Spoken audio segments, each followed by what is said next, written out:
Again, welcome to my class, dear student. You are here in my educational channel English with Jyoti Tiwari, and today we are going to solve monthly test paper of class 9th subject English.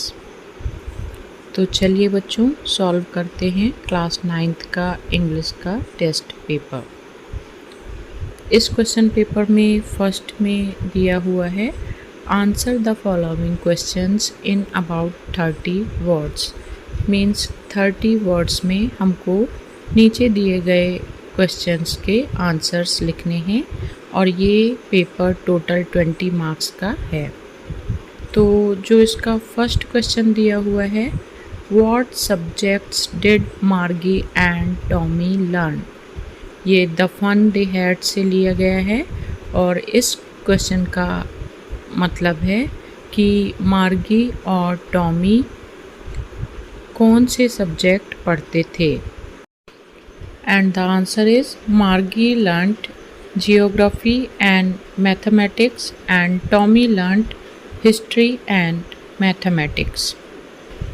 C the next question, what is a tele book. अर्थात tele book क्या है, और इसका answer है tele book is the book that displayed on television screen.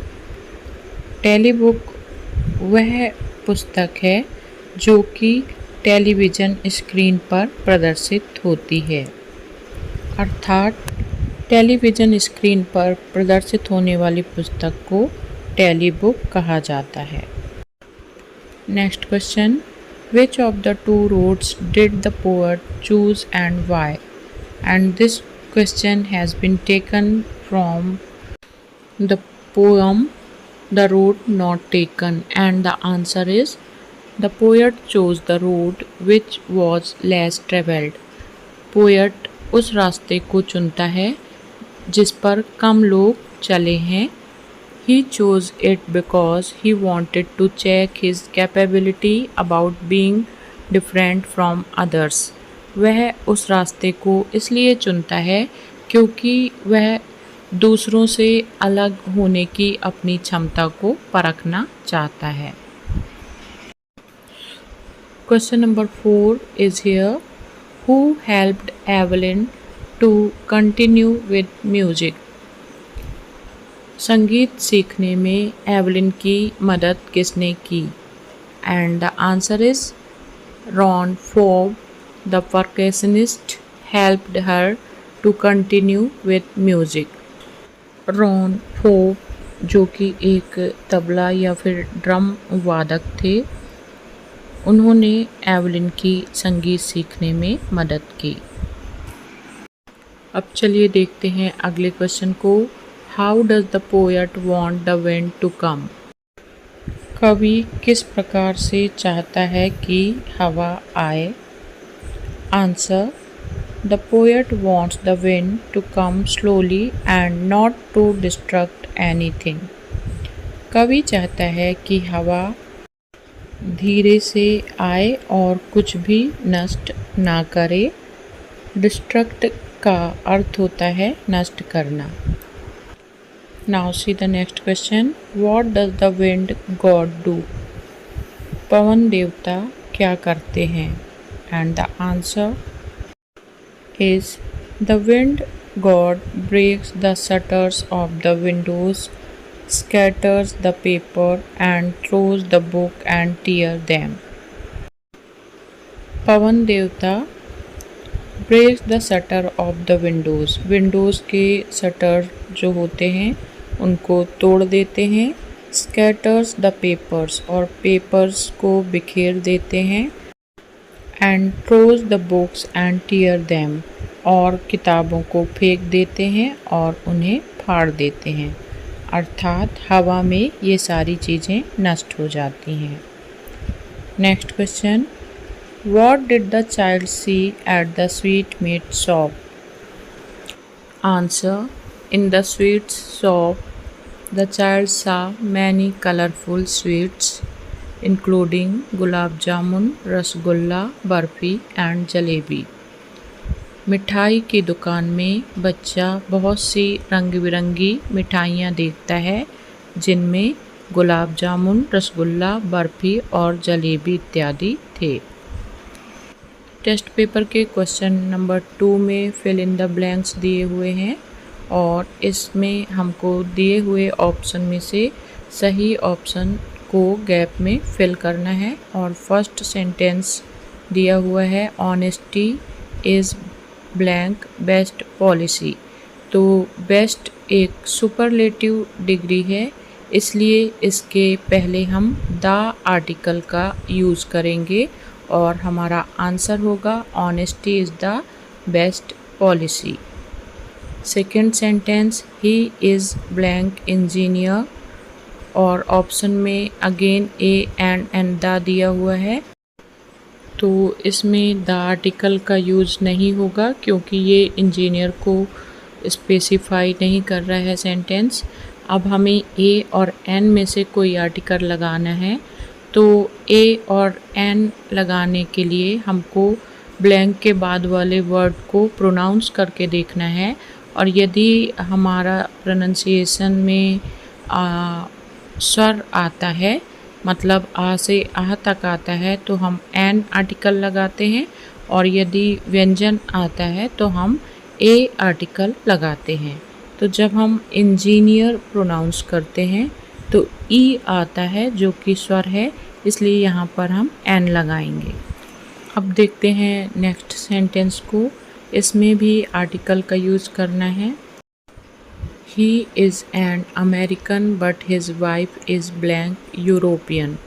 तो यहाँ पे जो ब्लैंक दिया हुआ है उसके बाद वाले वर्ड में भले ही वॉवेल आया है, लेकिन इसका प्रोनंसिएशन यू हो रहा है, या जो कि व्यंजन है, इसलिए यहाँ पर हम ए आर्टिकल का यूज़ करेंगे।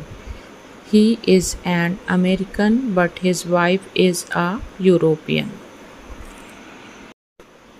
अब क्वेश्चन नंबर 3 में डू एज डायरेक्टेड दिया हुआ है, अर्थात जैसा निर्देशित किया गया है हमको वैसा क्वेश्चंस के आंसर्स देने हैं। और फर्स्ट सेंटेंस में rearrange the jumble words into a meaningful sentence, हमको इन जंबल वर्ड्स को रीअरेंज करके मीनिंगफुल सेंटेंस बनाना है। और आप इसमें पंक्चुएशन मार्क्स का ज़रूर ध्यान रखें। यहाँ पे क्वेश्चन मार्क लगा हुआ है, इट मीन्स दैट कि यहाँ पे जो हेल्पिंग वर्ब है उसको हम पहले लिखेंगे और हमारा सेंटेंस कुछ इस प्रकार से बनेगा, can you sing a song, और इसके बाद हम क्वेश्चन मार्क लगाएंगे। Next sentence, children are playing in the park, change into present perfect tense, अर्थात इस सेंटेंस को हमको प्रेजेंट परफेक्ट टेंस में चेंज करना है। तो प्रेजेंट परफेक्ट टेंस का स्ट्रक्चर होता है, सबसे पहले subject, after that helping verb have या हैज़ आती है, इसके बाद वर्ब का थर्ड फॉर्म और फिर ऑब्जेक्ट। तो यहाँ पे हमारा सब्जेक्ट है चिल्ड्रन, जो कि चाइल्ड का प्लूरल फॉर्म है, इसलिए यहाँ पर हम हेल्पिंग वर्ब हैव लगाएंगे। और प्ले का थर्ड फॉर्म होता है प्लेड, और फिर इसके बाद इन द पार्क। तो हमारा सेंटेंस बनेगा children have played in the park. चलिए देखते हैं सेंटेंस नंबर 3 को, Simran knows the answer to the questions make negative. इस सेंटेंस को हमको निगेटिव सेंटेंस में चेंज करना है और इसको देखने के लिए हमको ये देखना होगा कि ये किस टेंस का वाक्य है। तो इसकी जो वर्ब है नो, इसमें एस लगा हुआ है और वर्ब के साथ एस या E S simple present tense में आता है। तो सिंपल प्रेजेंट टेंस के सेंटेंस को नेगेटिव बनाते समय हम इस स्ट्रक्चर को फॉलो करते हैं, सब्जेक्ट, उसके बाद हेल्पिंग वर्ब डू या डज, इसके बाद नॉट और वर्ब का first form and then object. तो हमारा सब्जेक्ट है सिमरन और चूँकि ये सिंगुलर नंबर है इसलिए हम इसके साथ लगाएंगे डज, इसके बाद नॉट और फिर वर्ब आएगी नो और उसके बाद हम ऑब्जेक्ट लिखेंगे आंसर टू द क्वेश्चंस। तो हमारा जो आंसर होगा। Simran does not know the answer to the questions.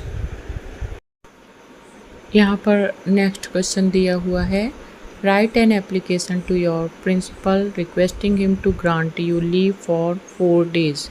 अर्थात 4 दिन की छुट्टी के लिए हमें अपने प्राचार्य को पत्र लिखना है। तो बच्चों, इंग्लिश में आवेदन पत्र लिखना बहुत आसान है। हमें आधा आंसर क्वेश्चन से ही मिल जाता है, जैसे कि टू और योर की जगह यदि हम दा लगा दें और प्रिंसिपल की स्पेलिंग आपको क्वेश्चन से मिल जाएगी।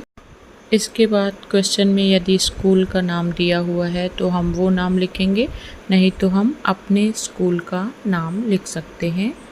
इसके बाद हम सब्जेक्ट लिखते हैं, तो आप एन एप्लीकेशन फॉर लीव भी लिख सकते हैं या फिर an application for leave for 4 days भी लिख सकते हैं।